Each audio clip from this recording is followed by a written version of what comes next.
என்று சொன்னால், புத்தர் அவர்கள் இந்தியாவினுடைய எல்லா பகுதிக்கும் நடந்து சென்று அவருடைய கொள்கைகளை பேசியிருக்கிறார். காஞ்சிபுரத்தில் நாலந்தா பல்கலைக்கழகம் இருந்ததாக நாம் பேசுகிறோம். பல நூல்கள் உலகத்தில் இருக்கிறது. ஐயா அவர்களுக்கு தெரியும், புத்தரும் இயேசு கிறிஸ்துவும் எப்படி ஒரே விஷயத்தை பேசினார்கள். இயேசு கிறிஸ்து அவருடைய மலை பிரசங்கத்தில், மத்தேயு சுவிசேஷத்தில் இருக்கக்கூடிய மலை பிரசங்கத்தில் எதை பேசினார் என்றால், புத்தர் எதை சொன்னாரோ அதை தான் பேசினார் என்று ஆங்கிலத்தில் பல நூல்கள். அப்ப ஆசிய கண்டத்தை தாண்டி இருக்கக்கூடிய பல நிலப்பரப்புகளில் புத்தருடைய கோட்பாடுகள் பரவி கிடந்திருக்கின்றன. இப்படி இருந்த சூழல்ல தான் தென்னிந்திய அளவில் தமிழ் சுருக்கப்பட்டது.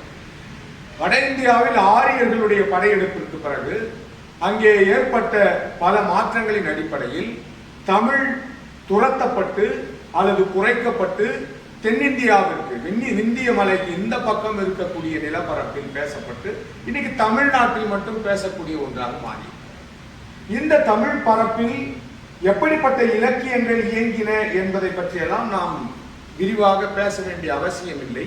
ஏனென்றால் அவையெல்லாம் உங்களுக்கு தெரிந்தவை. கிபி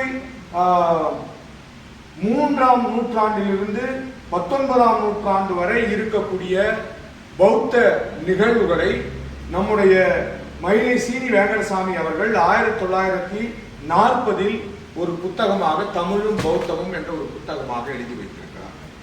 அதுதான் மிக முக்கியமான ஆதாரமாக தமிழ் இலக்கியத்தில் பௌத்த சிந்தனைகள் எப்படி இருந்தன என்பதனை பற்றி பேசுகிறது. இங்க குறிப்பா நாம தோழருடைய கவிதைகளை இப்போ பேசுகிற பொழுது ஏற்பட்ட அதே உணர்வு தான் முதலில் புத்தர் இந்த மண்ணில் பேசிய பொழுது நிகழ்ந்திருக்கும் என்று நான் கருதுகிறேன். ஏன்னா அவர்தான் வைதிக மதத்திற்கு எதிராக, ஆதிக்கத்தை நிலைநிறுத்தக்கூடிய பார்ப்பனிய சிந்தனைகளுக்கு எதிராக இந்தியாவில் ஒரு புதிய தத்துவ மரபை புத்தர் தான் உருவாக்கினார். அந்த புதிய தத்துவ மரபு என்ன செய்தது என்று சொன்னால், அதுவரை போற்றப்பட்டு கொண்டிருந்த அல்லது வணங்கப்பட்டு கொண்டிருந்த, பின்பற்றப்பட்டு கொண்டிருந்த மிகப்பெரிய ஒரு சித்தாந்தத்தை உடைத்து நொறுக்கி ஒரு புதிய பண்பாட்டு மாற்றத்தை பௌத்தம் இந்த மண்ணில் தழைக்க செய்தது.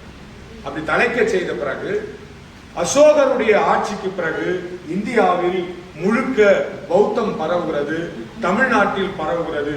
அப்படி தமிழ்நாட்டில் பரவிய அந்த பௌத்த கொள்கைகள் எந்தெந்த இலக்கியத்தில் இயங்குகின்றன என்பதுதான் இந்த உரையினுடைய அடிப்படை நோக்கம். அன்னைக்கு தொடங்கி இன்றைக்கு எழுதக்கூடிய பல எழுத்தாளர்கள் வரை எப்படி பௌத்த சிந்தனைகளை உள்வாங்கி இருக்கிறார்கள் என்பதனை ஒரு குறிப்பான சில இலக்கிய சான்றுகளோடு என்னுடைய உரையை நான் தகவமைத்துக் கொள்கிறேன். இந்த உரையை நான் எப்படி வைக்கலாம் என்று திட்டமிட்டிருந்தேன் என்று சொன்னால், ஓவியத்துல ஒரு கொலோஜ் ஒர்க் அப்படின்னு சொல்லுவாங்க. கொலோஜ்னா அங்கங்க ஓவியத்தை பிரிச்சு போட்டுட்டு ஒரு பார்வையாளன் என்ன செய்ய வேண்டும் என்றால், அந்த ஓவியத்தை அவனுக்கு ஏற்ப மாற்றி அமைத்து கொண்டு அந்த ஓவியத்தை ரசிக்க வேண்டும். அது கொலேஜ் ஒர்க் அப்படின்னு சொல்லுவாங்க. இதை எழுத்துல, நாவல்ல நாராயணி கண்ணகி போன்ற நாவல் ஆசிரியர்கள் நாவல்ல அதை உருவாக்குவாங்க. அப்படி நாவல்ல வேற வேற இடங்கள்ல வேற வேற கதைகளை எல்லாம் பேசிட்டே இருப்பாங்க. ஆனா ஒரு வாசகன் என்ன செய்யணும் அப்படின்னா, அந்த வேற வேற கதைகளை எல்லாம் மிக சரியான முறையில் தன்னுடைய அறிவு நிலைக்கு ஏற்ப அவன் மாற்றி அமைத்து அதை வாசிக்கிற பொழுது அந்த நாவலினுடைய உட்கிடக்கை என்பது அவனுக்கு புலப்படும். அப்படிதான் ஒரு கொலேஜா என்னுடைய பேச்சை நான் வைத்துக் கொள்ள வேண்டும் என்று நினைத்தேன்.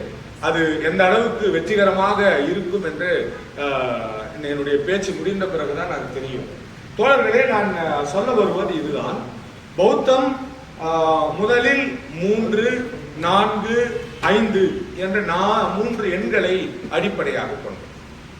3 என்று சொன்னால் திரி சரணம். திரி என்ற சொல்லே பாலி மொழி சொல். இங்கிலீஷ்ல இது ட்ரை என்று சொல்றாங்க. கார்பன் ட்ரை ஆக்சைடு அப்படின்னு சொன்னா கார்பனோடு 3 ஆக்சிஜன்கள் கலந்து இருக்கிறது. இப்ப ட்ரை என்ற அந்த சொல் திரி என்ற சொல்ல தான் வரும். திரிசூலம் அப்படின்னு சொல்றோம். 3 கூர் முனைகளை கொண்ட ஒரு ஆயுதத்தை திரிசூலம் அப்படின்னு சொல்றோம். பாலி மொழியில் தான் திரி சரணம் என்ற ஒன்றை புத்தர் உருவாக்குகிறார். இன்னும் அந்த திரி சரணம் என்றால் புத்தம் சரணம் கச்சாமி, தம்மம் சரணம் கச்சாமி, சங்கம் சரணம் கச்சாமி. அறிவை சரணடைகிறது, வேற ஒன்றும் இல்லை. இது பாலி மொழியில ஏதோ பெரிய மந்திரம் போல இருக்கு, ஆனா தமிழ்ல ரொம்ப எளிமையானது. புத்தம் என்றால் அறிவு. புத்தம் என்ற அந்த சொல்லிலிருந்தான் புத்தகம் என்ற சொல் வந்தது. இப்போ புத்தம் சரணம் என்றால் அறிவை சரணடைகிறேன், தம்மத்தை சரணடைகிறேன், அறத்தை சரணடைகிறேன், சங்கத்தை, இந்த சங்கத்தை சரணடைகிறேன் என்பதுதான் அதனுடைய அடிப்படை. மக்களுடைய அமைப்பை சரணடைகிறேன் என்பது திரிசரணம். இதை அடிப்படையாக நாம் வைத்து பார்த்தால் சங்கம் வளர்த்த தமிழ் என்று நாம் தமிழை சொல்லுகிறோம். 3 சங்கம் இருந்திருக்கிறது. 4வது சங்கத்தை கூட பாண்டித்துரை தேவர் போன்ற பெருமக்கள் தொடங்கி நடத்தினார்கள் என்று நாம் பேசுறோம். அப்போ அந்த காலத்தில் உருவாக்கப்பட்ட இலக்கியங்களை எல்லாம் சங்க இலக்கியங்கள் என்று நாம் சொல்றோம். சங்கம் என்ற அந்த சொல்லே பாலி மொழியிலிருந்து உருவாக்கப்பட்ட ஒரு சொல், பௌத்தத்திலிருந்து எடுக்கப்பட்ட ஒரு சொல். அப்ப சங்க காலத்தில் எழுதப்பட்ட இலக்கியங்கள் அல்லது அதற்கு பிறகு காப்பிய காலங்களில் எழுதப்பட்ட காப்பியம், அதிலிருந்து நாம் நம்முடைய ஆய்வை மேற்கொள்வோம் என்று சொன்னால் பௌத்தம் எப்படிப்பட்ட ஒரு ஆழமான ஆளுமையை தமிழ் இலக்கியத்திற்குள் செலுத்திக் கொண்டிருந்தது என்பதை புரிந்து கொள்ளலாம். நண்பர்களே, நான் ஒரு குறிப்பை வாசித்தேன், அதை உங்களோடு பகிர்ந்து கொள்ள வேண்டும். அது என்ன குறிப்பு என்று சொன்னால், இந்தியாவில் இலங்குகிற எல்லா மொழிகளிலும் இதிகாசம் என்றால் 2 என்றுதான், ராமாயணம், மகாபாரதம். நீங்க எந்த மொழியை எடுத்துக்கிட்டாலும், ஆனால் தமிழ் மொழியில் தான் அது இல்லை. தமிழ் மொழியில இருக்கக்கூடிய 5 காப்பியங்களை நீங்கள் எடுத்துக்கொண்டால் அந்த 5 காப்பியங்கள் எவை என்று உங்களுக்கு தெரியும். சிலப்பதிகாரம், மணிமேகலை, சீவக சிந்தாமணி, வளையாபதி, குண்டலகேசி. இது 5மே சமண பௌத்த கருத்தியல்களை அடிப்படையாக கொண்டவை. சிலப்பதிகாரம் 3 உண்மைகளை சொல்லுகின்றது. அரசியல் பிழைத்தோருக்கு அறம் கூற்று, உரைசால் பத்தினி உயர்ந்தோர் ஏற்றுவர், ஊழ்வினை உறுத்து வந்து ஊட்டும் என்பது. 4வது ஒரு உண்மை இருக்கிறது என்று ஒரு கவிஞர் எழுதுகிறார். அதுதான் பௌத்த சிந்தனை. இதுல கோலேஜ் வரும். இப்போ புத்தனின் அறிவாள் என்ற ஒரு தொகுப்பு என்னிடத்தில் இருக்கிறது, நிலாதரன் எழுதியது. அதுல சொல்றாரு, சிலம்பு 4 உண்மைகளை காட்டுகிறது. ஒழுக்கமுள்ள அல்லது உண்மையான பெண்ணுடைய முலையும் தீயை கற்கும் ஆயுதமாக மாறும். சிலம்பு காட்டும் 4வது ஒன்று. அப்போ சிலப்பதிகாரம் என்பது ஒரு சமண சமயத்து காப்பியமாக இருந்தாலும் அது முடிவுறுகிற பொழுது மணிமேகலை என்கின்ற பௌத்த காப்பியத்தை உருவாக்குகிறது. மணிமேகலையை நீங்கள் வாசிக்கிற பொழுது அந்த காப்பியம் சீத்தலை சாத்தனாரால் எழுதப்பட்டது. அதுதான் தமிழ் சமூகத்தில் பெண்களுடைய நிலை எப்படி இருந்தது, அவர்கள் எப்படிப்பட்ட ஆளுமை உடையவர்களாக இருந்தார்கள் என்பதை பேசுகிற மிக அற்புதமான ஒரு காப்பியமாக, பௌத்த சமயத்தினுடைய கருத்துக்களை பேசக்கூடிய காப்பியமாக மணிமேகலை இருக்கிறது. மணிமேகலையில சாப்பாடு போடுவாங்க, வேற ஒண்ணு. அவளுடைய வேலை உணவு தருவது. அவளை காதலிக்கிறாங்க, காதலை மறுக்கிறாள். காதலை மறுக்கிற ஒரு விஷயம் மணிமேகலையில இருக்கு.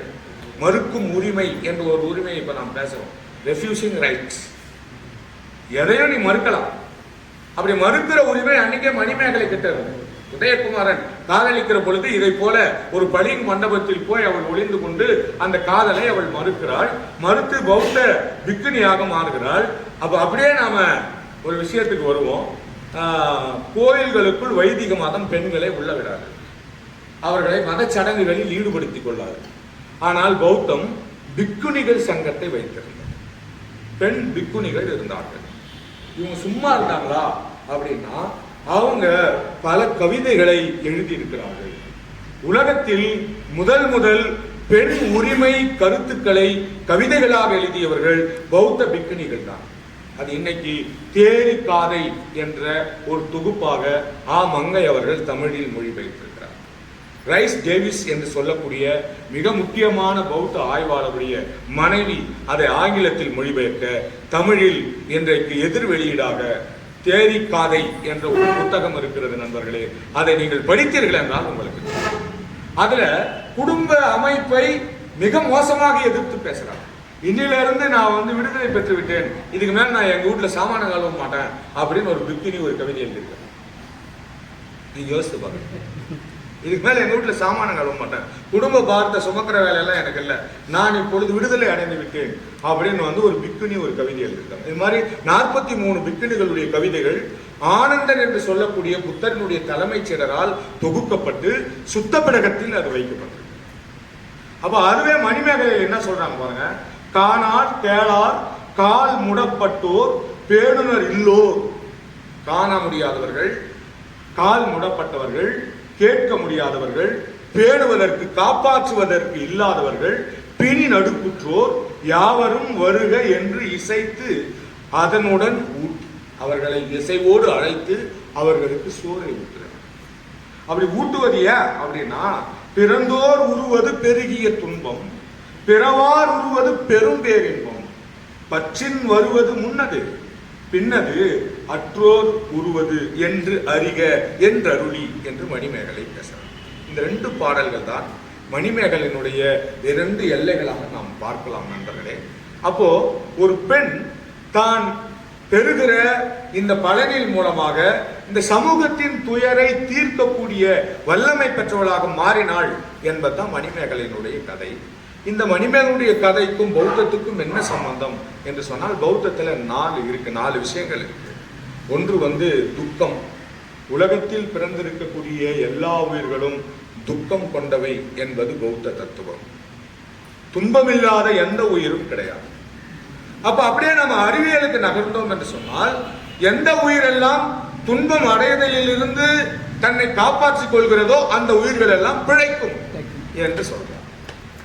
அதான் பரிணாம தத்துவம். அப்ப துன்பத்தில் இருந்து விடுதலை அடைவது 2வது தத்துவம், துன்பத்தை விடுதலை அடைவதற்கு வழி இருக்கிறது என்பது 3வது தத்துவம், துன்பத்தில் இருந்து விடுதலை பெறுவதற்கு 8 வழிகள் இருக்கின்றன என்பது 4வது தத்துவம். இந்த 4 தத்துவங்களையும் மணிமேகலையில் அந்த காப்பியம் வைத்திருக்கிறது. ஆக தமிழில் இயங்கக்கூடிய காப்பியம் என்பது பௌத்த கருத்துக்களை கொண்ட மிக முக்கியமான காப்பியமா பார்க்கலாம். இன்னொரு காப்பியம் நாம் அறியாத காப்பியம் குண்டலகேசி என்ற அந்த காப்பியம். குண்டலகேசி எழுதியவர் நாதகுப்தனார். நாதகுப்தனார் என்பது அவருடைய பெயர். அந்த கதை ரொம்ப முக்கியமான கதை நண்பர்களே.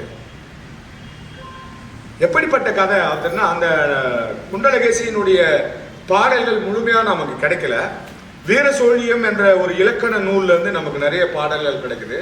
புறத்திரட்டில இருந்து நமக்கு நிறைய பாடல்கள் கிடைக்கின்றன. ஆனால் நாதகுப்தனார் என்று சொல்லக்கூடிய நாதகுப்தனார் அந்த கதையை அவர் வந்து கட்டமைக்கிறார். அது என்னவென்றால், கதையை வந்து ஒரே வரியில சொல்றாங்க, தற்கொல்லியை முற்கொன்றவள் என்பது அந்த கதை. பத்திரை என்ற ஒரு பெண் இருந்தால், அவ வந்து ஒரு அமைச்சருடைய மகள். அந்த நாட்டுக்கு பேர் வந்து ராஜகிரகம். இந்த ராஜகிரகம் தான் புத்தர் பிறந்த ஊர். இந்த ராஜகிரகம் என்ற இந்த பேரை தான் அம்பேத்கர் தன் அரியின் முயன்று கட்டிய வீட்டுக்கு அந்த பேர் வச்சார். அந்த நாட்டு பேர் வந்து ராஜகிரகம் என்று குண்டலகேசியில கிபி 2ஆம் நூற்றாண்டில் எழுதப்பட்ட காப்பியத்தில் இருக்கு. அப்ப எப்படிப்பட்ட ஒரு தொடர்பு சமூக விடுதலையை பேசக்கூடியவர்களுக்கு இருக்கிறது அப்படிங்கிறத நாம் பார்க்கலாம். இப்ப அங்க ராஜகிரகத்துல இருக்கக்கூடிய அமைச்சரின் மகளாகிய பத்திரை வாழ்ந்து கொண்டிருக்கிறாள். அங்க இருக்கக்கூடிய காவலர்கள் ஒரு திருடனை கொல்வதற்காக கொலைக்காலத்துக்கு கூட்டிட்டு போறாங்க. தோழர்களே கவனிக்கலாம், அஜித் போன்ற தோழர்கள் கொலைக்காலத்துக்கு கூட்டிட்டு போறாங்க. கூட்டு போகும்போது இந்த மாதிரி உப்பரிகையிலிருந்து பத்திரை வந்து அந்த கல்வனை பார்க்கறான், அந்த திருடனை பார்க்கறான். பார்த்த உடனே அவள் மேல காதல் வருது. அவன் அமைச்சர் என்ன பண்றான்னா, அவனை விடுதலை பண்றான். விடுதலை பண்றான், அவனை விடுதலை பண்ணி கல்யாணம் பண்ணி வச்சிடறாங்க. ஒரு திருடனை விடுவித்து தன்னுடைய மகளை திருமணம் செய்து கொடுத்த சமூகம்தான் தன்னுடைய மகளை காதலிக்கிறான் என்று ஒரு பையனை வெட்டி கொள்கிறார். நீ யோசித்து பாருங்க, ஒரு பௌத்த காப்பியம் என்ன சொல்லுகிறது என்றால், ஒரு பெண் அவள் விரும்புகிற ஆணை திருமணம் செய்து கொள்வதற்கு உரிமை இருக்கிறதுன்னு சொல்லுது. ஆனால் இன்னைக்கும் வைதிக மதத்தினுடைய கருத்தியல் படி அமைந்திருக்கக்கூடிய நாள் வருண அமைப்பில் ஒரு ஆண் ஒரு பெண்ணை நினைக்கிறான் அல்லது காதலிக்கிறான், அவனை காலி பண்ணு அப்படின்னு சொல்லு. இப்ப கல்யாணம் பண்ணி வச்சிடறாங்க. இவங்க 2 பேரும் மகிழ்ச்சியா வாழ்றாங்க. திடீர்னு ஒரு நாள் பேச்சுவாக்கில் நீ திருடன் தானே அப்படின்னு வந்து அந்த பொண்ணு சொல்லிடுறா, பத்திரை சொல்றா. அவனுக்கு கோவம் வந்துடுது. என்ன திருடன் நீ ரொம்ப இன்சல்ட் பண்ற நான் உன்னை காலி பண்ணிடுறேன் மனசுக்குள்ள நினச்சிக்கிறான். அதுதான் வா நாம் போய் மலை வளம் பார்க்கலாம் அப்படின்னு மலை மேலே கூட்டின்னு போய் தள்ளிடலான்னு நினைக்கிறான். அவன் மலை மேலே கூட்டின்னு போகிறான், இவன் நம்மளை சாகடிக்க போகிறான்னு வந்து அவன் நினச்சிக்கிறான், பத்திரை நினச்சிக்கிறான். நினச்ச உடனே இவனை காலி பண்ணிடலான்னு அவன் முடிவு பண்ணுறான். மலை மேலே ஒன்று மலையெல்லாம் சுற்றி பார்க்கலாம் அப்படின்னு சொன்னால் சுற்றி பார்க்குறாங்க. இவன் சொல்கிறா, நீ என்னை கொலை பண்ணுறேன்னு எனக்கு தெரிஞ்சு போச்சு, நான் சாவுறேன், கணவனை கும்பிட்டு சேர்த்தாதான் நல்லது, அதனால வந்து நீ அப்படியே நில்லு, நான் உன்னை கும்புறேன் 3 முறை சுற்றிட்டு வந்துட்டு, ஒரு முறை சுற்றி 2வது முறை சுற்றி 3வது முறை முதுகு புறம் வந்து என்ன பண்ணிடுவான், அவனை பிடிச்சி தள்ளிடுவான், அவன் செத்து போயிடுவான். தற்கொல்லியை முற்கொன்றவள் என்று அந்த கதாபாத்திரத்துக்கு பேர் வச்சாங்க. அவளுக்கு ஏன் குண்டலகேசிக்கு பேர் வந்தது? இப்படிப்பட்ட துயருற்ற வாழ்க்கையிலிருந்து விடுதலை பெற வேண்டும் என்று அவள் சமண சமயத்துக்கு போயிடுவா. சமண சமயத்துக்கு போன பிறகு மொட்டை அடிச்சிருவாங்க. மொட்டை அடிச்சிட்ட பிறகு அவளுக்கு முடி வளரும் போது அந்த முடி சுருட்டையா வளரும். கேசம் என்றால் முடி, குண்டலம் என்றால் சுருண்டிருக்கிறதுன்னு அர்த்தம். குண்டலகேசின்னு அவளுக்கு பேர் வைக்கிறாங்க. பிறகு அவள் சாரி புத்தர் என்று சொல்லக்கூடிய புத்தரினுடைய சீடர் ஒருவரை சந்தித்து பௌத்த மதத்திற்கு மாறி வாழ்வினுடைய துன்பங்களை கடக்கிறாள் என்பது குண்டலகேசி காப்பியம். அப்ப அந்த காப்பிய காலத்திலேயே படைக்கப்பட்ட பெண்கள் எப்படி இருக்கிறார்கள் என்றால், ஆண்களை எதிர்த்து போராடக்கூடியவர்களாக அல்லது இந்த கட்டமைப்புகளை உடைக்கக்கூடியவர்களாக அவர்கள் இருந்தார்கள் என்பதனை நாம் அதுல பார்க்கலாம். அதற்கு பிறகு தொடர்ந்து பக்தி இலக்கிய காலம், பக்தி இலக்கிய காலத்தில் கழுவேற்றிய காலம், கழுமரம் நிறைந்த நாடாக தமிழ்நாடு இருந்தது. சமண சமயத்தவரும் பௌத்த சமயத்தினரையும் கழுமரத்தில் வைத்து கால்களை இழுத்து 8000 பேரை கொன்ற மிக மோசமான சூழல்கள்லாம் நிலவிய பிறகு பௌத்தம் அழிந்தது. பௌத்த கருத்துக்கள் தமிழ் இலக்கியத்தில் அந்த பரப்புகளில் இல்லாமல் இருக்கிறது. 6ஆம் நூற்றாண்டின் இருண்ட காலம் என்று சொல்லப்பட்ட வரலாற்றில் எழுதப்பட்ட எல்லா நல் இலக்கியங்களும் பௌத்தம் சார்ந்த கருத்துக்களை தான் பேசியது. ஜாதி இரண்டொழிய வேறில்லை, சாற்றுங்கால் நீதி வலுவா நெறிமுறையில் இட்டார் பெரியார் இடாதார் இடைகுலத்தார் பட்டாங்கில் உள்ளபடி என்று ஔவையார் பேசினார்.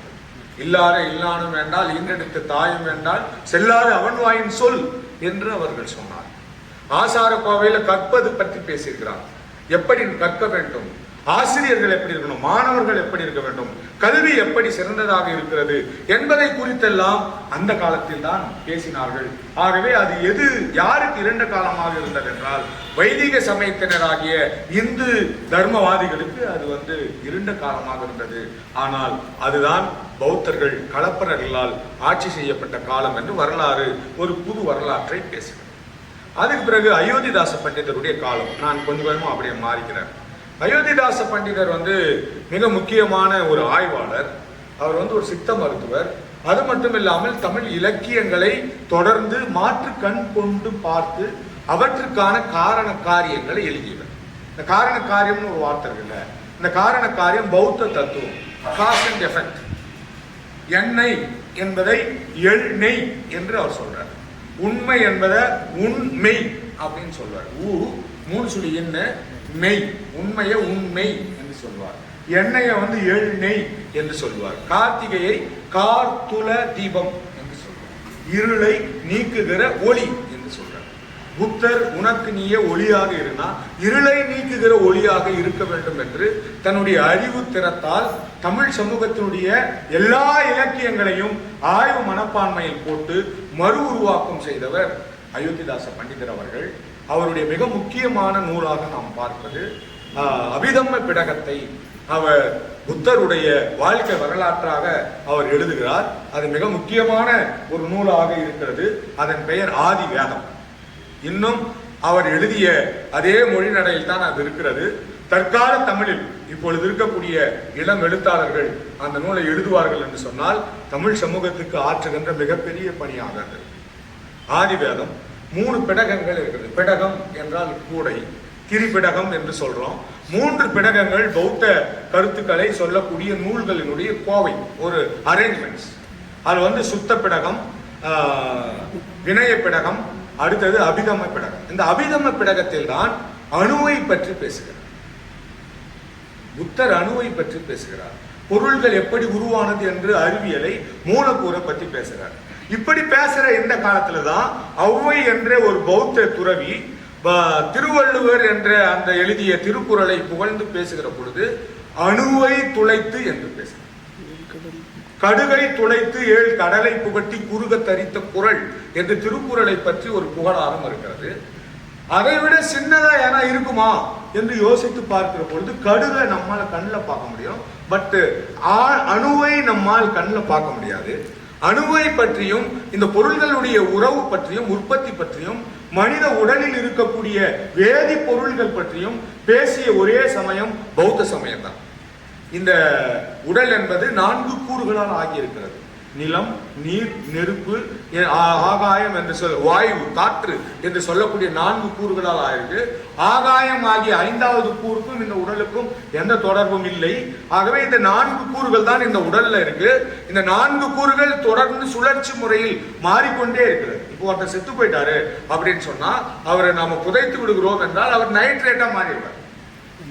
பூமியில புதைந்து நைட்ரஜனா மாறி நைட்ரஜன் வந்து நைட்ரேட்டா மாறிடும். அல்லது அவர் எரிக்கப்படுகிறார் என்று சொன்னால் அவர் காற்றில் கலந்து கார்பன் டை ஆக்சைடு ஆயிடும்.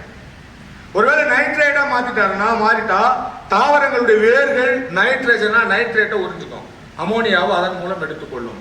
ஒருவேளை கார்பன் டை ஆக்சைடா மாறிட்டாருன்னா இலைகள்ல இருக்கக்கூடிய ஒளிச்சேர்க்கை செய்யும் பசுங்கணிகங்கள் கார்பன் டை ஆக்சைடை உறிஞ்சி தாவரங்களுக்கு தேவையான உணவை தந்து அது உணவை சேகரித்து அது காய்கறிகளை உருவாக்கணும். அந்த காய்கறிகளை தான் வாழ்ற நாம சாப்பிடணும்.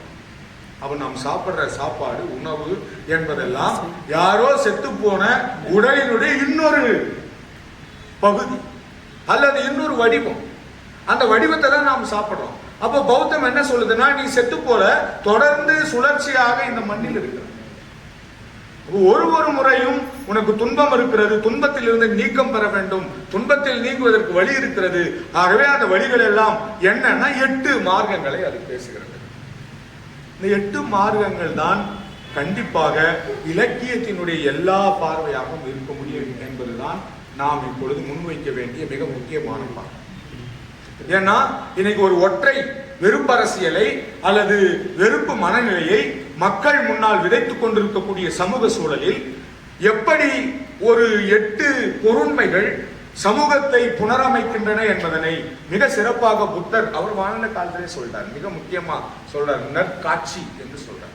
விசுவலைசேஷன் பற்றி நற்காட்சி, நற்சிந்தனை, நற்சொல், நற்செயல், நல் ஊக்கம், நல் ஊதியம், நல் அமைதி, நற்சமாதி என்று அவர் சொல்றார். 8. நீங்க நல்ல காட்சியை, நீங்க பெரிய ரைட்டர் ஆகணும்னு நீங்க நினைச்சாதான் பெரிய ரைட்டர் ஆக முடியும். அப்ப ரைட்டர் ஆனா என்னவா இருப்பீங்க, உங்களுக்கு நூல் எங்க இருக்கும் அல்லது உங்க திரைப்படம் எங்க இருக்கும் அப்படின்னு வந்து நீங்க விஷுவலைஸ் பண்ணணும். நீங்க யோசிச்சு பாருங்க, அப்படியே இதை கொண்டு போய் அந்த பையனுக்கு வச்சு பாருங்க. அவன் சோசியல் மீடியால கத்திய வச்சு போட்டோ எடுத்துருவான், விதவிதமான கத்தி வச்சிருப்பான். அவன் என்ன விஷுவலைஸ் பண்ணியிருக்கான்னா, எவனையாவது நான் வெட்டணும்னு விஷுவலைஸ் பண்ணியிருக்கான். அதை வந்து புத்தர் என்ன சொல்றாருன்னா நற்காட்சி என்று சொல்றாரு. நீங்க நல்லதை விஷுவலைஸ் பண்ணீங்கன்னா கண்டிப்பா அது வந்து நடக்கும். அது நற்சிந்தனையாக மாறும். நீங்க அதை சிந்தனையா யோசிப்பீங்க, எப்படி எழுதுறது அல்லது எப்படி ஒரு நாவலை உருவாக்குவது அல்லது எப்படி நம்முடைய அரசியலை கட்டமைப்பது. அப்படி சிந்திக்க சிந்திக்க அதை பற்றி பேசுகிற வார்த்தைகள் உருவாகும். நற்சொல் உருவாகும். நற்சொல் உருவானா நற்செயல் உருவாகும். நற்செயல் உருவாகும் போது நல் முயற்சி இருக்கும். நல் முயற்சி இருக்கும்போது நல் வேலை இருக்கும். நல் வேலை இருக்கும்போது நல் அமைதி நமக்கு கிடைக்கும். இதுதான் விடுதலையினுடைய சாத்தியம். இதை எல்லா நூல்கள்லையும் வந்து நாம் பார்க்கலாம். பாரதியாருடைய கவிதைகள்ல புத்தரை பற்றி பேசியிருக்கிறாங்க. புத்த பகவன் எங்கள் புத்த பகவன் அவன் சுத்த மெய்ஞானம் சுடர் முகங்கள் கண்டேன் என்று பாரதி எழுதியிருக்கான். பாரதி அடிப்படையில் அவனுடைய உரைநடைகளில் இந்துத்துவ தன்மையுடைய கட்டுரைகளை அவன் எழுதியிருந்தாலும் அவன் புத்தரை தன்னுடைய நேசிப்பாளனாக கொண்டிருக்கிறான். பகவத்கீதையில அவன் எழுதிய முன்னுரையில் மிக முக்கியமாக இந்த இந்து மதத்திற்கும் பௌத்த மதத்திற்கும் உள்ள முரண்களை மிக தீவிரமாக பாரதி எழுதியிருக்கிறார். அடுத்தது பாரதிதாசனுடைய ஒருவர் சொன்னதை உடன் ஆராய்ந்து பார். இது புத்தர் சொன்னது. பெரியார் இதை பேசுறார். நான் சொன்னங்கிறதுக்காக நீ வந்து பின்பற்றணும்னாலும் அவசியம் இல்லை, சரின்னு நீ நம்பினா அதை பின்பற்று, இல்லைன்னா விட்டு போ அப்படிங்கிறார். இது புத்தர் சொன்னது. அது பாரதிதாசன் கவிதையா மாத்துறாரு. ஒருவர் சொன்னதை உடன் ஆராய்ந்து பார், அதனை அறிவினால் சீர்தூக்கிப்பார், அறிவினை உணர்வினால் ஆய்க, சரி எனில் அதனால் உனக்கும் அனைவருக்கும் நன்மை உண்டெனில் நம்ப வேண்டும், இல்லைன்னா நம்பாத என்று புத்தர் புகன்றார் என்ற ஒரு கவிதையில் எழுதுறாரு. கவிமணி தேசிய விநாயகம் பிள்ளை 1879 எட்வின் அர்னால்ட் எழுதிய லைட் ஆஃப் ஏசியா என்ற நூலை ஆசிய ஜோதி என்று தமிழ்ல மொழிபெயர்க்கிறாரு. அவருக்கு பிறகு வந்த நிறைய புலவர்கள் தமிழ்ல பௌத்த சிந்தனைகளை கவிதைகளாக எழுதியிருக்கிறார். குறிப்பாக நம்முடைய ஒரு பைசா தமிழனில் எழுதிய ஐயா கண்ணு புலவர், பெரியசாமி புலவர் போன்றவர்கள்லாம் எழுதியிருக்காங்க. யோகி சுத்தானந்த பாரதி 1938 புத்தர் கருணைன்னு ஒரு நாடகம் எடுத்து 1945 குண்டலகேசி அவர் நாடகமா மாற்றிருக்காரு. பற்றற்ற கட்டற்ற மட்டற்ற ஞான பருதி எழுந்ததுவே, சுத்த நிர்வாண சுவேட்சை விளைந்தது, சோகம் தவிர்ந்ததுவே, புத்த தர்மத்தை புகழ்வதினி கடன் பூவுயிர் வாழ்ந்திடவே என்று முருகேச பாகவதர் முருகேச பாகவதரை மகா மதுர கவிஞர் என்று சொல்றாங்க. இப்ப எழுதக்கூடிய தோழர்கள் அவரை வாசிக்கணும். அவருடைய தொகுப்பு இருக்கு. அவர் என்ன எழுதுற பாருங்க, அரச மரத்தை பார்க்கும் போதெல்லாம் வாய்மேசியர் புத்தன் கண்ட தேசுயர் அரசன் தன்னை கண்டதும் சிலிர்த்தது உள்ளம் என்று புத்தரை குறித்த பதிவுகள் இருக்கு. கம்பதாசன் வேலை வந்தது என்ற ஒரு குறுங்காப்பியத்தை எழுதியிருக்கிறாரு.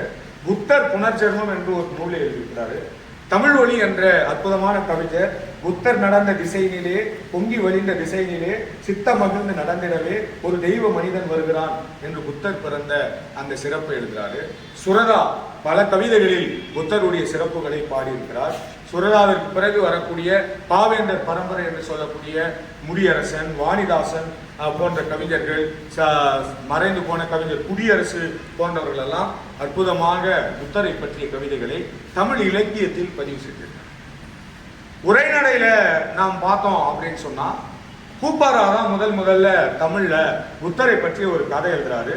அந்த கதை பேர் புத்தனுக்கு என்ற ஒரு கவிதை எழுதுறாரு. பூப்பாராவினுடைய சிறுகதை ஒரு மிக முக்கியமான சிறுகதை ஆம்ரபாலி என்ற சிறுகதை. பூப்பா ராஜகோபாலன் தமிழ் சிறுகதையினுடைய புதுமை பித்தனுக்கு பிறகு தமிழ் சிறுகதையை சரியான இடத்திற்கு நகர்த்திய ஒரு எழுத்தாளர். அவர் அந்த கதை எழுதியிருக்கார். தமிழ் ஒளி சிறுகதைகள் எழுதியிருக்கிறாரு.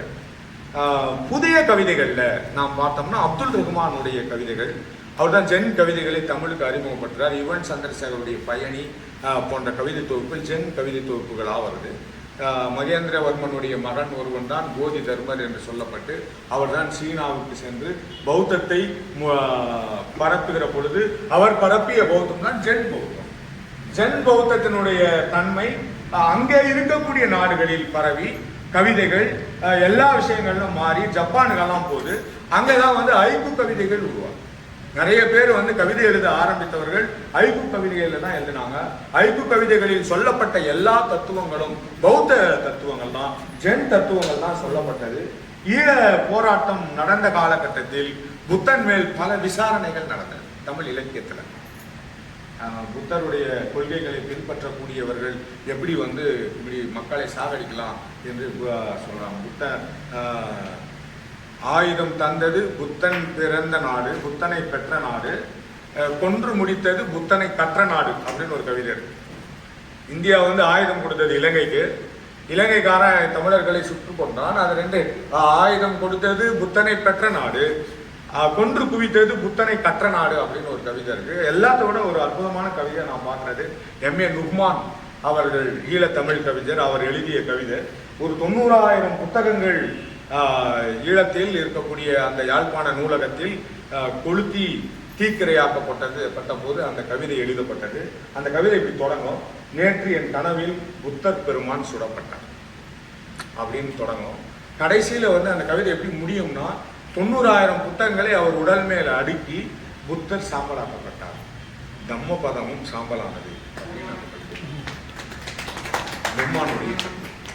அப்போ ஒரு போர் காலத்தில் கூட அந்த போரை நடத்துகிற அரச பயங்கரவாதம் ஒருவேளை பௌத்த தத்துவங்களை கையில் கொண்டிருக்கிறது என்று சொன்னால் அதை கேள்வி கேட்கிற உரிமையும் பௌத்தம் தந்திருக்கிறது என்பதை நாம் மிக அற்புதமாக புரிந்து கொள்ளலாம். தமிழ்ல நாவல்களை நாம் பார்த்தோம்னா ராசு நல்ல பெருமாளுடைய கேட்டதெல்லாம் போதும் என்ற நாவல் பௌத்த நாவல். அந்த நாவல் புத்தருடைய 29வது வயதிலிருந்து 35 வயது வரை அவருக்கு இருந்த வாழ்க்கையை வைத்து எழுதப்பட்ட ஒரு நாவல். கோவை மணிசேகரன் 2 நாவல்களை பௌத்தம் குறித்த 2 நாவல்களை எழுதியிருக்கிறாரு. ஒன்று அஜாத சத்ரு என்று சொல்லக்கூடிய ஒரு தீய மனம் படைத்த ஒருவன் புத்தனிடம் சரணடைந்து எப்படி நல்லவனாக மாறினாங்கிற ஒரு நாவல். இன்னொரு நாவல் சாம்ராட் அசோகன் என்ற ஒரு நாவல். அதற்கு பிறகு சமீப காலங்களில் வந்த நாவல்களில் மிக முக்கியமானது அசோக நாகமுத்து அவர்கள் எழுதிய போதியின் நிழல் என்ற ஒரு நாவல். இந்த நாவல் எல்லாம் நேரடியாக பௌத்தத்தை பேசக்கூடியது.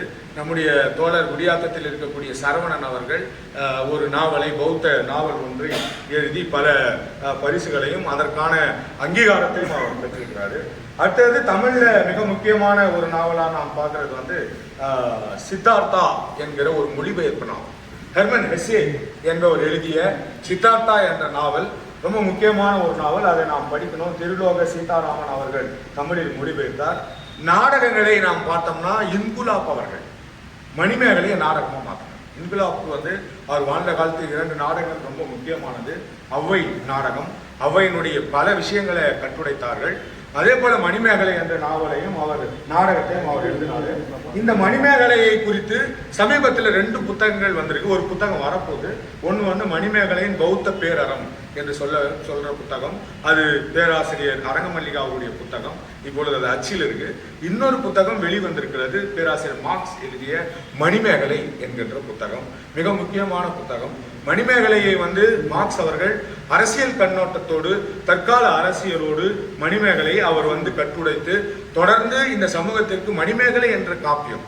ஏன்னா நாம சிலப்பதிகாரத்தை பேசுகிறோம், சிலப்பதிகாரத்தை பாடத்திட்டமாக வைத்திருக்கிறோம், சிலப்பதிகாரம் தான் மிக சிறந்தது என்று கோட்டங்களை கட்டியிருக்கிறோம். ஆனால் அறம் என்ற மிக முக்கியமான உணர்வை தமிழ் சமூகத்திற்கு தந்த மணிமேகலை காப்பியத்தை குறித்தும் மணிமேகலை பாத்திரத்தை குறித்தும் ஒரு தீவிரமான ஒரு ஆய்வை அல்லது இது போன்ற அமர்வுகளை நாம் உருவாக்கவில்லை. ஆகவே இதற்கு மேற்பட்டாவது நாம் அதை செய்வது மிகவும் சரியான விஷயமாக இருக்கும் என்று நான் கருதுகிறேன். இந்த இடத்துல என்னுடைய குலஜுவத்தை முடிச்சு நான் மீண்டும் திருக்குறளுக்கு போறேன். திருக்குறள் என்பது ராசு நல்ல பெருமாள் கேட்டதெல்லாம் போதும். திருக்குறளை பல்வேறு ஆய்வாளர்கள் ஆய்வு செய்திருக்கிறார்கள். திருக்குறள் ஒரு பௌத்த நூல் என்பதுதான் அடிப்படை உண்மை. ஏன்னா அது ஒரு உலக பொதுமறை என்பதால் அதை எல்லாருமே தன்னுடைய நூலாக கருதுகிறார்கள். ஐம்பொறியில் ஐந்தவித்தான் நெறி நின்றார் நீடு வாழ்வார் அப்படின்னு சொல்லும் போது 5 பொறிகளிலும் காயம் பெற்ற இயேசு கிறிஸ்துவின் வழியில் யார் நிற்கிறார்களோ அவர்கள் இந்த உலகத்தில் நீடு வாழ்வார்கள் என்று தெய்வ சிகாமணி தனக்கான ஒரு விளக்கத்தை அவர் பேசுறாரு. ஆனால் நீங்கள் திருக்குறளினுடைய பிரிவுகளை ஆய்வு செய்து பார்த்தீர்கள் என்றால் அதுல இல்லறவியல், துறவரவியல் இருக்கும். இல்லறவியல்ல பாத்தீங்கன்னா கல்லுண்ணாமை எழுதியிருப்பாரு. துறவரவியல்ல கறி சாப்பிடாத பத்தி எழுதியிருப்பாரு. துறவிகள் கறி சாப்பிடக்கூடாது, இல்லறத்துல இருக்கிறவங்க கறி சாப்பிடலாம். இப்போ 4 உண்மைகள் சொன்னேன். 5 உண்மைகள் பௌத்தத்தில் சொல்லப்படுது. 5 உண்மைகள் என்னன்னா அது ரொம்ப முக்கியமானது. பானாதி பாதா வேரமணி சிக்காபதம் சமாதியாமி அந்த பாலி மொழியில சொல்றோம். 5 உறுதிமொழிகளை ஒரு பௌத்தன் எப்பொழுதும் எடுத்துக்கொண்டே இருக்க வேண்டும். என்ன அந்த 5 உறுதிமொழின்னா, 1, நான் எனக்கு தரப்படாத எதையும் எடுத்துக்கொள்ள மாட்டேன், அதாவது திருட மாட்டேன். அதுதான் உறுதிமொழி. நீ பௌத்தராக இருந்தால் நீ எடுத்துக்கொள்ள வேண்டிய முதல் உறுதிமொழி, நான் எதையும் திருட மாட்டேன், எங்கும் பொய் சொல்ல மாட்டேன், மயக்கத்தை தரும் போதைப் பொருள்களை பயன்படுத்த மாட்டேன், கொலை செய்ய மாட்டேன், பிறல் காமம் கொள்ள மாட்டேன். இதுதான் ரொம்ப முக்கியமானது. இந்த 5 நான் முதல்ல 3 சொன்னேன், அடுத்து 4, அப்புறமா 5, 8 எண் வழி பாதை 8. அப்ப கொல்லாமை, களவு செய்யாமை, பொய் சொல்லாமை, அடுத்தது பிறல் காமம் கொள்ளாமை, போதை, மதியினை மயக்கிடும் மதுவினை அருந்த மாட்டோம். அப்ப இந்த 5ஐயும் ஒரு நூல் தன்னுள் வைத்திருக்கிறது என்று சொன்னால் அது திருக்குறள் தான். மனதை பற்றி பேசுகிறது. தம்மபதத்துல 14 தலைப்புகள் இருக்குது. 14 தலைப்புகள் முதல் எடுத்தோன்னு மனம் தான் இருக்கு. மனதை பற்றி நாம் பல விஷயங்களை பேசியாகும், ஆனால் அதையெல்லாம் நாம் பேசுறது இல்லை. ஒரு மனிதனுடைய மனம் என்பது என்ன அப்படின்னு யோசிச்சு பார்த்தோம்னா, it is not a physical body. அது நமக்கு தெரியும். ஒரு மனிதனை பிணக்கூறு ஆய்வு செய்தால் மனம் என்று ஒன்றை எடுத்து தனியாக வைக்க முடியாது. டைஜஸ்டிவ் சிஸ்டம் வைக்கலாம், அல்லது நர்வஸ் சிஸ்டம் வைக்கலாம், அல்லது எக்ஸிகிரேட்டரி சிஸ்டம் வைக்கலாம், அல்லது வினப்பெருக்க மண்டலத்தை நீங்கள் வைக்கலாம். ஆனால் ஒருபோதும் மனம் என்று ஒன்றை வைத்து சாகத்துக்கு முன்னால் அவர் இதை தான் யோசித்துட்டாரு அப்படின்னால யார் சொல்ல முடியும்? அப்போ மனம் என்றால் என்னன்னா உங்களுடைய சிந்தனை தான் மனம். இந்த மனதை மிக சரியாக நீங்கள் வைத்துக் கொள்ளுகிற பொழுது அது உங்களை மிக சரியாக வழிநடத்தும் என்று பௌத்தம் பேசுது. வேற எந்த மதமும் பேசல. எல்லா மதமும் கடவுளுக்கு பயப்படுன்னு சொல்லுது. புத்தாண்டி ஸ்தமான அம்பேத்கர் மிக தீவிரமாக ஒரு விஷயத்தை எழுதுகிறார் நண்பர்களே. அதுவும் ஒரு மிக சிறந்த இலக்கியமாக நாம் பார்க்கலாம். அந்த மொழிபெயர்ப்பு தமிழ்ல இருக்கு. எல்லா சமயங்களும் கடவுளை வைத்த இடத்தில் பௌத்தம் ஒழுக்கத்தை வைக்கிறது என்று அம்பேத்கர் எழுதுகிறார். நீங்க யோசிச்சு பாருங்க. இப்போ பாதிரியார்களை பற்றி பேசுறோம், மத குருமார்களை பற்றி பேசுறோம், கருவறையிலேயே பெண்களை பாலியல் வன்கொடுமை செய்த பூசாரிகளை பற்றி பேசுறோம். ஆனா ஒழுக்கம் இருந்தால் இதெல்லாம் நடக்காது. கடவுளை வணங்குவதை விட ஒழுக்கத்தை பின்பற்றுவது மிகவும் முக்கியமானது. அப்போ மனதை பற்றி பேசுறோம். புத்தர் சொல்றாரு, மனம் முன்னோடி, நல்லது நினைத்தால் நல்லது நடக்கும். மாட்டை பின்பற்றும் வண்டியை போல நன்மை வரும்னு சொல்றாரு. வண்டி மாடு அந்த காலத்தில் இருந்த உவமையாக தான் தோழர் சொன்ன மெட்டாஃபர் உவமை எல்லாமே பௌத்தத்தில் இருக்கு. மாட்டை பின்பற்ற மாடு எப்படி போதோ அப்படிதான் வண்டி போகும். உன் மனசு எப்படி போகுமோ அப்படிதான் உன்னுடைய வாழ்க்கை போகும். இதை இவர் எழுதுறாரு தமிழ் இலக்கியத்துல. கொல்லோச்சில நாம் திரும்ப புறநானூற்றுக்கு போறோம். புறநானூற்றுல என்ன எழுதுறாரு? யாதும் ஊரே யாவரும் கேளீர். யார் தோழர் எழுதுன அந்த பாடல? கணியன் பூங்குன்றன். யாதும் ஊரே யாவரும் கேளீர், தீதும் நன்று பிற தரவாரா, நோதலும் தனிதலும் அவற்றோரன்று, வாழ்தலும் புதுவதன்றே, சாதலும் புதுவதன்றே, வாழ்தல் இந்தனும் அன்றே, வானம் தன்துணி தலை ஆனாது கல் பொருது இறங்கும் மல்லல் பேராற்று நீர் வழிபடும் புனைப்பு. நீரில் செல்லக்கூடிய புனையை போல ஆறுயிர் முறை வழிபடும் என்பதனை திறவோர் காட்சியில் தெளிந்தனம் ஆகலேன், மாட்சியில் பெரியோரை வியத்தலும் இளமே, சிறியோரை இகழ்தல் அதனினும் இளமே. புனை எப்படி நீர்ல எப்படி கப்பல் போதோ அப்படிதான் உன்னுடைய அறிவு வழியில் தான் வாழ்க்கை போகும். நீ நல்ல அறிவுடையவனாக இருந்தால் பெரிய ஆளா மாறிடுவ, அறிவற்றவனா சின்னவனா மாறிடுவ. ஆகவே உன்னை விட பெரிய ஆளை பயங்கரமா மதிச்சிடாத. அவரை கண்ட ஐசை மாட்சியில் பெரியோரை வியத்தலும் இளமே, சிறியோரை இகழ்தல் அதனினும் இளமே. உனக்கு கீழே இருக்கிறவனை ரொம்ப கேவலமா நினைச்சிடாத, அவன் நினைச்சா உன்னோட மேல வந்துடுவான். இந்த மனம் குறித்த கருத்துக்கள் என்பவை பௌத்தத்திலிருந்தான் தமிழ் இலக்கியத்திற்கு. திருவள்ளுவன் சொல்லுகிறார் நண்பர்களே, மனத்துக்கண் மாசு இளன் ஆதல் அனைத்து அரண் ஆகுல நீரல். அவ்வளவுதான், வேற ஒண்ணு. தமிழ் இலக்கியத்தில் எப்படி பௌத்தம் தன்னுடைய தாக்கத்தை, இதை யாருமே பேச மாட்டாங்க. ஏன்னா இப்ப திருவள்ளுவனுக்கு காரி சாயம் பூசுறான், அல்லது எந்த விதமான தொடர்புமே இல்லாத முருகனுக்கு மாநாடு நடத்துறான். முருகன் ஒரு புறக்கடவுள், மலை சார்ந்த ஒருவன். நம்முடைய திணை எடுத்துக்கொண்டால் குறிஞ்சி நில கடவுள். குறிஞ்சி என்றால் மலை சார்ந்த இடம். மலையில இருக்கக்கூடிய ஒருத்தன் குரத்தி பெண்ணை கல்யாணம் பண்ணிக்கினான். குரத்தி பெண் என்ன சாப்பிடுவா? அவன் வீட்டுக்காரர் சுட்டுட்டு குருவியை தான் சாப்பிடுவா. குருவியை சாப்பிடுவோம், புறாவை சாப்பிடுவோம், முயலை சாப்பிடுவோம். எப்படி இந்து மதத்திற்கு கடவுளா முடியும்? நீ எப்படி மாநாடு நடத்த முடியும்? ஆனால் பௌத்தத்திற்கு அதுக்கு தொடர்பு இருக்கு. அதான் சொல்றேன், பௌத்தம் கடவுள்களை பற்றி பேசாமல் மனித மனத்தை பற்றி பேசு, மனித மனசை பற்றி பேசு. அப்ப நீங்க நல்லது செஞ்சா நல்லது நடக்கும், தீமையை செய்தால் தீமை தான் நடக்கும். மனம் முன்னோடி, தீயது செய்தால் தீயது நடக்கும். எப்படின்னா பிரிந்திருக்கும் கூரையில் பொழிகின்ற மழையை போலன்னு சொல்றோம். ஒரு கூரை ஓட்டையா இருந்துச்சுன்னா எப்படி மழை நேரம் வருமோ அது போல தீமை, உன்னுடைய தீமையான எண்ணம் இருக்கக்கூடிய மனதிற்குள் வரும். மனதிற்குள் வந்தால் உடலுக்குள் வரும், உடலுக்குள் வந்தால் செயலுக்குள் வரும். அப்போ ஒழுக்கம் மிக முக்கியமாக மாறுகிறது. அப்பதான் வள்ளுவன் என்ன சொல்றான்? ஒழுக்கம் விழுக்கம் தரலாம், ஒழுக்கம் உயிரினும் ஓம்பப்படும். அடுத்தது பௌத்தத்துடைய மிக முக்கியமான கருத்து நிலையாமை. இன்று இருக்கும் நிலையை போல நாளைக்கு இந்த உலகம் இல்லை. நவீன கவிதைகள்ல வந்திருக்கு, இப்பொழுது நீ கால் நனைத்த ஆற்றில் அடுத்த நொடி நினைக்க முடியாது அப்படின்னு சொல்லி. ஏன்னா நீ கால் நினைச்ச ஆறு போயிடுச்சு, இப்ப நீ கால் நினைக்கிறன்னா அது வேற ஒரு தண்ணி. இந்த உலகம் நிலையானது அல்ல. பிறப்பு இறப்பு என்ற இரு கரைகளுக்குள் இந்த வாழ்க்கை இருக்கிறது. ஆகவே இந்த வாழ்க்கையில் உன்னுடைய அறிவை பயன்படுத்தி இன்பத்தை அடைவதுதான் மிக முக்கியமான ஒன்று என்பதுதான் பௌத்தம்.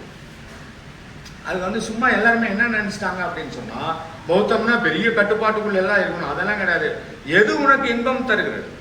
இப்போ உலகத்தில் இருக்கக்கூடிய எல்லா உயிர்களும் இன்புற்று இருக்க வேண்டும், உலகத்தில் இருக்கக்கூடிய எல்லா உயிர்களும் இன்புற்று இருக்க வேண்டும் என்பதுதான் தமிழ் மரபு. அதான தமிழ் மரபு. எல்லாருமே சந்தோஷமா இருக்கணும். எல்லாருமே மனிதர்கள் மட்டுமா? மனிதர்கள் எல்லா உயிர்களும் சந்தோஷமா இருக்கணும். நற்றினையில ஒரு பாட்டு இருக்கு நண்பர்களே. ஒரு பெண் தன் வீட்டுக்கு தேவையான பூக்களை உதிர்ந்த அந்த மரத்துக்கு கீழே பொறிக்கிட்டு இருப்பா. ஒரு 4-5 பூக்களை விட்டுட்டு வந்துடுவா. கூட வந்த பையன் கேட்பான், ஏன் இதெல்லாம் கூட எடுத்துன்னு வர தானே அப்படி என்பது. இல்ல, பின்னால கண்ணுக்குட்டி ஆட்டுக்குட்டி எல்லாம் வரும், அதெல்லாம் சாப்பிட்றதுக்கு அது இருக்கும். இதை விட ஒரு சிறந்த அன்பு வேற எங்க? எல்லா உயிர்களிடத்திலும் இருக்கக்கூடிய அன்பு. மெட்டா சுத்தத்துல புத்தர் என்ன சொல்றாருன்னா, கண்ணுக்கு தெரிந்தவை, கண்ணுக்கு தெரியாதவை, பருமனாக இருப்பவை, மெல்லியதாக இருப்பவை, அருகில் இருப்பவை, தூர இருப்பவை, எங்கு இருப்பவை, உயிரோடு இருப்பவை, உயிரற்று இருப்பவை, அறிவு இருப்பவை, அறிவற்று இருப்பவை, எல்லா உயிர்களும் எல்லா பொருள்களும் இந்த உலகத்தில் மகிழ்ச்சியோடு இருக்க வேண்டும் என்பதுதான் பௌத்தம். மெட்டா சுத்தத்தில் நீங்க வச்சீங்கன்னா இந்த மாதம் நீலம் இதழில் அதை நான் எழுதியிருக்கேன் தொடர்ல. நீலம் இதழில் ஒருவேளை நெட்ல பார்த்துக்கிறேன். இந்த இதழில் மெட்டா சுத்தம் குறித்து நான் எழுதியிருக்கிறேன். அப்போ யோசித்து பார்த்தோம்னா எல்லா உயிர்களும் மகிழ்ச்சியாக இருப்பதுதான் இந்த இலக்கியங்களின் நோக்கம், வாழ்வின் நோக்கம். இப்படி நிறைய விஷயங்கள் தமிழ் இலக்கியத்தில் பௌத்தம் தன்னுடைய ஆளுமையை செலுத்திருக்கு. தற்கால இலக்கியத்தில் என்ன இருக்கு அப்படின்னா, எஸ் ராமகிருஷ்ணன் புத்தர் நடந்தார் அப்படின்னு ஒரு சிறுகதை தொகுப்பு எழுதியிருக்காரு. அதுக்கு அடுத்தது இன்றைக்கு எழுதக்கூடிய கவிஞர்கள், இங்க இருக்கக்கூடிய எல்லாருமே பௌத்தத்தை எழுதக்கூடியவர்களாக இருக்கணும். பாரத் தமிழ் அவருடைய தொகுப்புல பௌத்தம் குறித்த கருத்து இருக்கு. தோழர் ராஜா அவருடைய தொகுப்புல, ஜெய்சங்கர் அவருடைய தொகுப்புல, தோழர் நம்முடைய மஞ்சள் தொகுப்புல அவர் அந்த கவிதைகளை எழுதி வச்சிருக்காரு. எல்லா தொகுப்பும் பிரபுவுடைய கவிதைகள், ரகசியனுடைய கவிதைகள், அவர் தலைப்பே மிக முக்கியமான தலைப்பா அவர் வைத்திருக்கார். அற்புதமான ஒரு தலை, மீட்பர் கொடுத்த விசா. அந்த விசா என்பது பௌத்தம் தான்.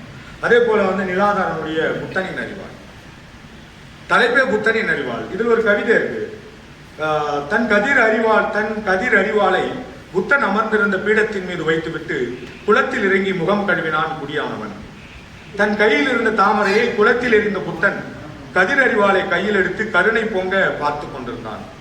குளத்தில் விழுந்த தாமரை எடுத்து வந்த குடியானவன் புத்தனிடம் சொன்னான், உன் கையில் இருக்கும் கதிரறிவாள் தாமரையை போல் இருக்கிறது. புன்னகைத்த புத்தன் பதிலளித்தான், உன் கையில் இருக்கும் தாமரை கதிரறிவாளை போல் இருக்கிறது. குடியானவன் புத்தன் ஆனான், புத்தன் குடியானான். இதுதான் பௌத்தம். சும்மா உங்களுக்கு அறிவு இருக்கிறது என்றால் அந்த அறிவை பயன்படுத்தி உங்களுக்கான இன்பத்தை சம்பாதித்துக் கொள்ளுங்கள். அப்போ அதே போல பாத்தீங்கன்னா பௌத்தத்தை விமர்சிக்கிற நிறைய எழுத்துக்கள் தமிழ்ல வந்திருக்கு. அவர் துறவரம் போகும்போது யசோதரையை விட்டு போயிட்டாரு, அவங்க பையன் ராகலை விட்டு போயிட்டான், அந்த பொண்ணுக்கு எவ்வளவு கோபம் இருக்கும், அந்த பொண்ணை பத்தி நினைச்சாரா அப்படின்னு பல கேள்விகள் இருக்கு. அதுக்கெல்லாம் பதில் பௌத்தத்திலே இருக்கு. அந்த பௌத்தத்தை நீங்கள் நாம் தொடர்ந்து வாசித்தா பதில் இருக்கும். இப்போ பாத்தீங்கன்னா ஒரு பேஷனா புத்தரை மாத்திருக்கோம். உடைகள்ல எல்லாத்துலயும் புத்தரை அணிஞ்சுக்கிறோம். பெண்கள் சுடிதார் போட்டுக்கிறாங்க, புடவையில புத்தருடைய தலையை வச்சு போட்டுக்கிறாங்க. அதை பத்தி நிலாதரன் ஒரு கவிதை எழுதுகிறாரு. அது பேர் புத்தனை அணிதல். அவள் அக்குளில் கசியும் வியர்வையில் நனைகிறான், ததும்பும் மார்பகங்களின் மீது அமர்ந்து தியானிக்கிறான், கொப்புள் பள்ளத்தில் கமலம் பறிக்கிறான், பின்புற அசைவில் குலுங்கி சிரிக்கிறான், கைக்குட்டையால் முகம் துடைக்கும் போது செவ் உதடுகளில் முத்தமிடுகிறான், நடக்கையில் புறங்கால்களை மெல்ல வருடி கொடுக்கிறான், கைப்பையில் கமழும் ஒப்பனை பொருட்களின் நறுமணத்தில் ஒய்யாரமாய் லயித்திருக்கிறான். இன்னும் எங்கெல்லாம் அவள் அவனை அணிந்திருக்கிறாளோ அது அவளும் அவன் மட்டுமே அறிந்த ரகசியம். 2500 ஆண்டுகளுக்கு பிறகு யசோதரையின் சாபத்தை இப்படியாக அனுபவித்துக் கொண்டிருக்கிறான் அவன். நிலாதரனுடைய இந்த கவிதையை காலையில தோழர் ராஜுவோட பேசியிருக்கும் போது இதுலயும் ஒரு கவிதை இருக்குன்னு சொன்னார். இதுவும் ஒரு மிக முக்கியமான கவிதை. ரா பூபாலன் அவர்கள் எழுதியது புத்த விளம்பரம் என்பது. ஏன்னா புத்தரை ஒரு கமோடிட்டி பொருளா, ஒரு வணிக பொருளா மாற்றி வச்சிருக்கோம். இணைய விளம்பரம் ஒன்றின் புத்தர் சிலையை சொடுக்கி விட்டேன் ஆசையில், அந்த நாளின் தொடுதிரை எங்கிலும் நீக்கமர வந்து அமர்ந்து கொண்டான். முகநூலில், இணைய பக்கங்களில், குறுஞ்செய்தி செயலிகளில் என புத்த முகங்கள் தியானிக்கின்றன. சிலைகள், புகைப்படங்கள், ஓவியங்கள் என பரிந்துரைகளாக தன்னை நீட்டியபடியே இருக்கிறான். மேலிருக்கும் பெருக்கல் குறியை சொடுக்கி சொடுக்கி அவனை காணாது செய்கிறேன். மீண்டும் மீண்டும் முளைக்கும் புத்தனை அழிப்பது எப்படி? 19ஆம் நூற்றாண்டில் அறிந்த புத்தன் மீண்டும் உயிர் பெற்றிருக்கிறான். பல இலக்கியங்களில் தொடர்ந்து தமிழ் இலக்கியம் புத்தனை தாங்கி இருக்கிறது. ஆனால் அதை வெளி சொல்வதற்கு இங்கே எல்லோருக்கும் ஒரு தயக்கம் இருக்கிறது. அந்த தயக்கத்தை நாம் உடைக்கிற பொழுது பௌத்தம்தான் தமிழ் இலக்கியத்தினுடைய ஆன்மாவாக இருக்கும். அந்த ஆன்மா என்பது வேறொன்றும் இல்லை, எல்லோரையும் நேசிக்கும் அன்பு. அன்பு ஒன்றுதான் இலக்கியம். அந்த அன்பை இலக்கியமாக மாற்றுகிற எல்லா தத்துவங்களும் பௌத்த தத்துவங்களே என்று கூறி இந்த வாய்ப்புக்கு நன்றி கூறுகிறேன். நன்றி.